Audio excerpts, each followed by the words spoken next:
ಏನಕ್ಕೋಸ್ಕರ ಬೇಡ್ಕೊಂಡಿದ್ರಿ? ನಾವು ನಮ್ಮ ತಮ್ಮಗಳ ಕಂಕಣ ಭಾಗ್ಯ ಅಂತ ಬೇಕಂತ ಬೇಡ್ಕೊಂಡು ಇಲ್ಲಿ ಕಂಕಣ ಕಟ್ಟಿಸ್ಕೊಂಡು ಹೋಗಿದ್ವಿ. ವರ್ಷದೊಳಗೆ ಅಷ್ಟು ಮದುವೆ ನಾವು ಮದುವೆ ಆಯ್ತು. 5 ವರ್ಷ ಆಯ್ತು ನಾವು ಮದುವೆ ಆದ್ಮೇಲೆ ಬರ್ತೀನಿ ಅಥವಾ ವಾಪಸ್? ಅವರಿಬ್ಬರು ಫ್ಯಾಮಿಲಿ ಬಂದು ಹೋಗ್ಯಾರ. ಎಷ್ಟು ವರ್ಷಕ್ಕೆ ಒಂದು ಬೇಡ್ಕೊಂಡು 1 ವರ್ಷಕ್ಕೆ ಮದುವೆ ಆಯ್ತು? ಎಲ್ಲಿಂದ ಬಂದಿರಿ? ಧಾರವಾಡದಿಂದ ಬಂದಿರಿ? ಧಾರವಾಡದಿಂದ.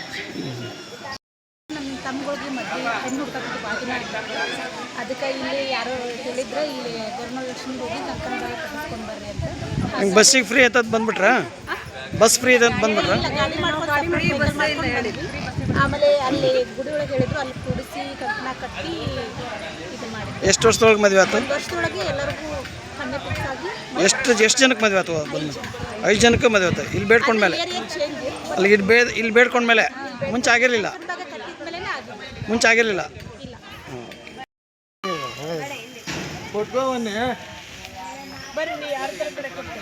ಶಿವಮೂರ್ತಿ ಅಂತ ಇಲ್ಲಿ ವಿಶೇಷ ಅಧಿಕಾರಿಯಾಗಿ ನಾನು ಕೆಲಸ ನಿರ್ವಹಿಸ್ತಾ ಇದ್ದೀನಿ.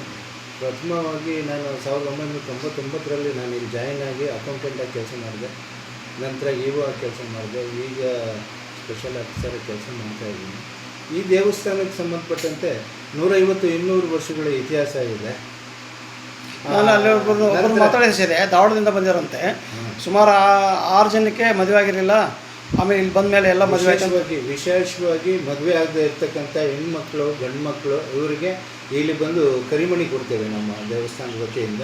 ಇದನ್ನು ತೊಗೊಂಡೋಗ್ಬಿಟ್ಟು 48 ದಿನಗಳ ಕಾಲ ಮಂಡಲ ಪೂಜೆ ಅಂತ ಮಾಡಿದಾಗ ಅವರ ಸಂಕಲ್ಪ ಮಾಡಿರ್ತಕ್ಕಂಥದ್ದು ಅಂತಂದರೆ ಮದುವೆ ಆಗದೇ ಇರತಕ್ಕಂಥವ್ರಿಗೆ ಮದುವೆ ಆಗ್ತದೆ, ಮಕ್ಕಳಾಗದೇ ಇರತಕ್ಕಂಥವ್ರಿಗೆ ಸಂಕಲ್ಪ ಮಾಡಿ ಪೂಜೆ ಮಾಡಿದಾಗ ಮಕ್ಕಳಾಗಿದೆ. ಇವೆಲ್ಲನೂ ಆಗೋದ್ರಿಂದ ತುಂಬಾ ಜನ ಇಲ್ಲಿಗೆ ಬರ್ತಾಯಿದ್ದಾರೆ. ಇಲ್ಲಿ ಹೆಂಗೆ ಅಂತಂದರೆ ಅಬ್ಬಯ್ಯ ಅನ್ನೋ ಅರಸ ಮನೆತನದವರಿಗೆ ಸಿಕ್ಕಂಥ ಶಿಲೆ, ಅದು ಲಕ್ಷ್ಮೀದಲ್ಲಿರ್ತಕ್ಕಂಥ ಶಿಲೆ, ಅದನ್ನು ತಂದು ಇಲ್ಲಿ ಪ್ರತಿಷ್ಠಾಪನೆ ಮಾಡಿ ಪೂಜೆ ಮಾಡಲಿಕ್ಕೆ ಕತ್ತಿದ್ಮೇಲೆ ಅವರ ಸಂಸಾರ ಸಂಪದ್ಭರಿತವಾಗಿ ಬೆಳೀತು. ನಂತರ ತೋಡ್ದಪ್ಪ ಅನ್ನೋರು ಪೂಜೆ ಮಾಡಲಿಕ್ಕೆ ಕತ್ತಿದ್ರು. ಇವೆಲ್ಲ ನಡೀತಾ ಬಂದಿದ್ದಕ್ಕೆ ಇಷ್ಟೆಲ್ಲ ಪ್ರಬುದ್ಧಮಾನಕ್ಕೆ ಕಾರಣ ಆಯಿತು. ಅವರು ಈ ನಿರ್ವಹಣೆ ಮಾಡಲಿಕ್ಕೆ ಆಗದೆ ಇದ್ದಾಗ ಏನು ಮಾಡಿದರು, 1988ರಲ್ಲಿ ಟ್ರಸ್ಟಿಗೆ, ಶ್ರೀ ಮಹಾಲಕ್ಷ್ಮಿ ಟ್ರಸ್ಟ್ ಅಂತ ಒಂದು ಟ್ರಸ್ಟಿಗೆ ವಹಿಸ್ಕೊಟ್ಟು ಅವರು ಫೌಂಡರ್ ಟ್ರಸ್ಟಿಯಾಗಿ ಕೆಲಸ ನಿರ್ವಹಿಸಿದರು. 2002 ಅಕ್ಟೋಬರ್ ಮಾಹೆಯಲ್ಲಿ ಅವರು 2002ರಲ್ಲಿ ಒಟ್ಟಾರೆ ಅವರು ಕಾಲವಾದರು. ಅಲ್ಲಿಂದ ಈಚೆಗೂ ಕೂಡ ಅವರ ಮಾರ್ಗದರ್ಶನದಂತೆ ಎಲ್ಲ ನಡೀತಾ ಬರ್ತಾ ಇದೆ. ದೊಡ್ಡ ದಾಸೋಹ, ಬೃಹದಾಕಾರವಾದ ಒಂದು ದಾಸೋಹ. ಪ್ರಸಾದ ನಿಲಯ ಇದೆಯಾ? ಪ್ರಸಾದ ನಿಲಯ ಇದೆ. ದಿನಪ್ರತಿ ಇರ್ತೈತೆ ಪ್ರಸಾದ? ದಿನಪ್ರತಿ ಇದೆ. ನಿತ್ಯ ದಾಸೋಹ. ನಮ್ಮ ನಿತ್ಯ ದಾಸೋಹ ಎಷ್ಟು ಜನ ದಾಸೋಹ ಪಾಲ್ಗೊಳ್ತಾರೆ? ಇಲ್ಲಿ ಹೆಂಗೆ ಅಂತಂದರೆ ವಾರದ ದಿನ ಶುಕ್ರವಾರ, ಭಾನುವಾರ, ಮಂಗಳವಾರ ಸರ್ಕಾರಿ ರಜಾ ದಿನಗಳಂದು ಸುಮಾರು 5-6 ಸಾವಿರ, ಇನ್ನು ಉಳಿದಂತೆ 3-4 ಸಾವಿರ ಜನ ಪ್ರಸಾದ ತಗೋತಾರೆ.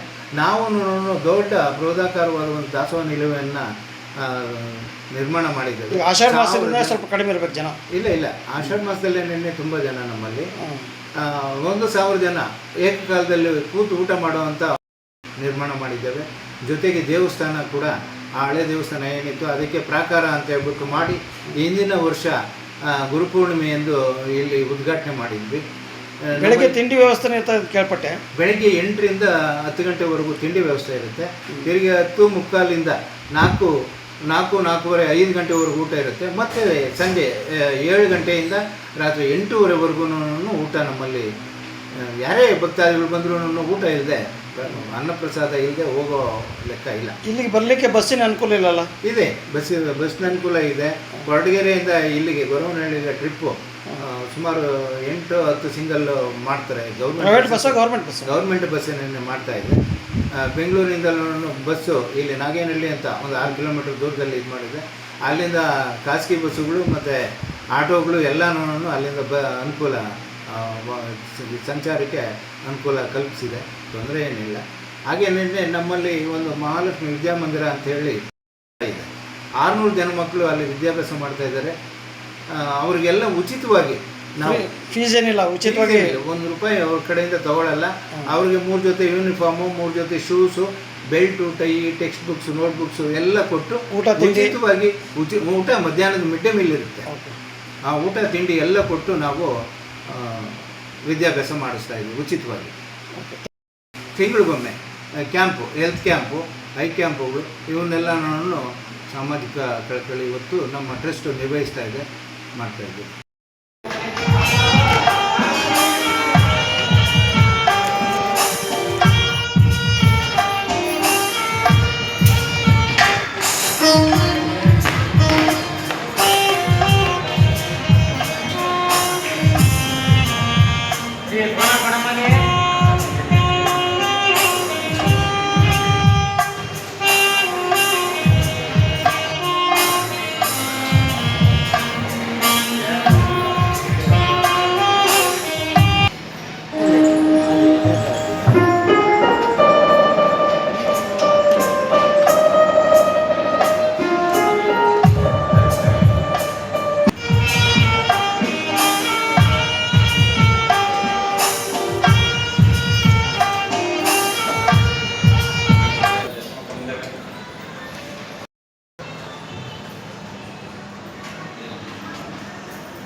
ಬೆಂಗಳೂರು.